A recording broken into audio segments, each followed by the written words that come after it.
Hello, I'm BrigantiaBlackbird of Blackbird's Brew. Happy Thursday and welcome to Witch Life. We're talking about your path this month, and this week it's about a library and grimoire that works for you.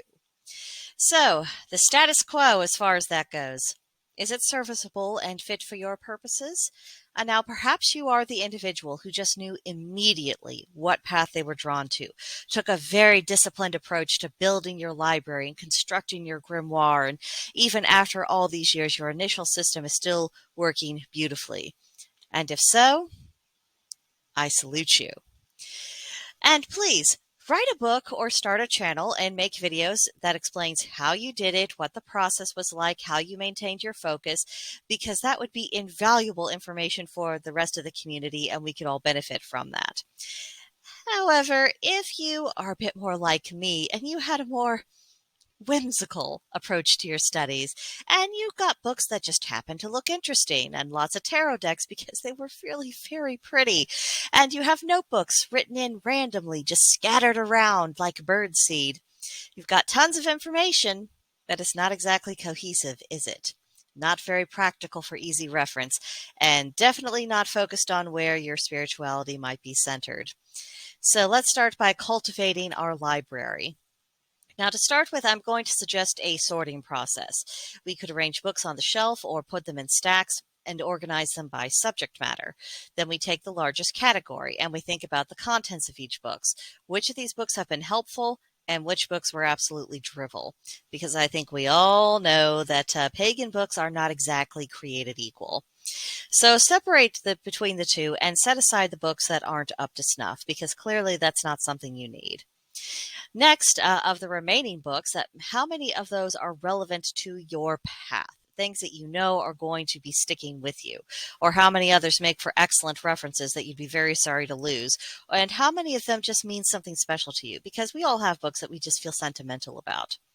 Now, it may be that all of your remaining books fall into this category, and it may be that there are some who are ready to be passed on to another practitioner for their use. So go with your instincts, set the ones that you're going to give away aside in another stack, and repeat this process with each category.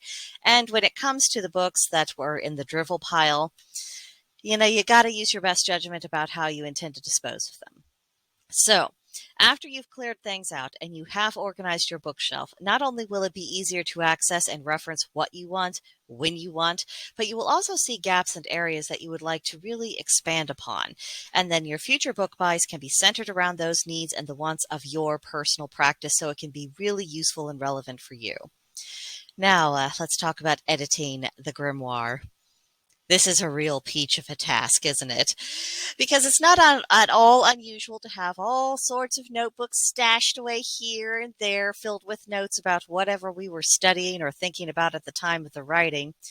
And creating an organized, streamlined version of all of your conclusions and the way you perform rituals, a record of your spells that you go back to again and again, it's a task. Not going to sugarcoat it. It's not a fun thing to do. But what I have found has been supremely helpful are 3-ring binders. Lots of dividers and, loose paper with the holes already punched in them. And then this makes the organization process a zillion times easier, because if you want to switch things around, edit it, it's a lot more manageable. You can do it a section at a time, and you're not having to constantly reinvent the wheel. And you also don't have to feel guilty for having violated a gorgeous leather journal that you probably bought to keep for best. And then if you have this 3-ring binder, it makes for an excellent rough draft, so that by the time you really do want to invest in that leather journal, that you know exactly what's going to be going in there. Now, one of the benefits of when you are ready to have a version of your grimoire that is in that leather journal or in some nicer format, it tends to be of a size that's easier to keep around and just keep handy and carry it around with you. That way, it's there whenever you need it. And what you can do is record the bare bones of your practice into this, what you believe and what you do in a nutshell.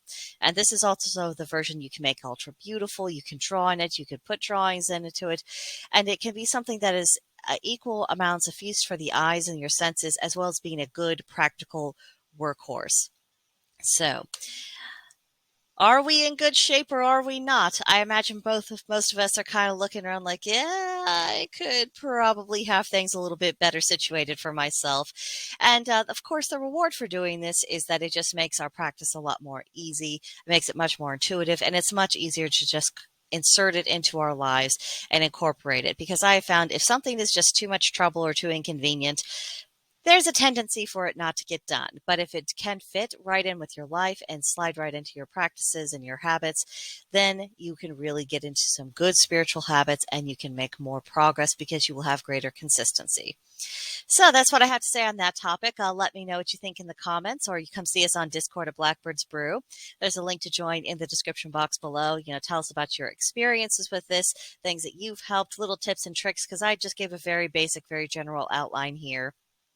And it'd be really fun to start talking about more about specifics, because you never know who that might, someone might hear what you have to say. They'd be like, aha, that's exactly the idea that I was needing. And then they run away with it and make use of it, or vice versa. So come and chat with us. Let's see what we can do to help each other get better at what we love. So that'll do it for now. I will see you in the next one. Bye.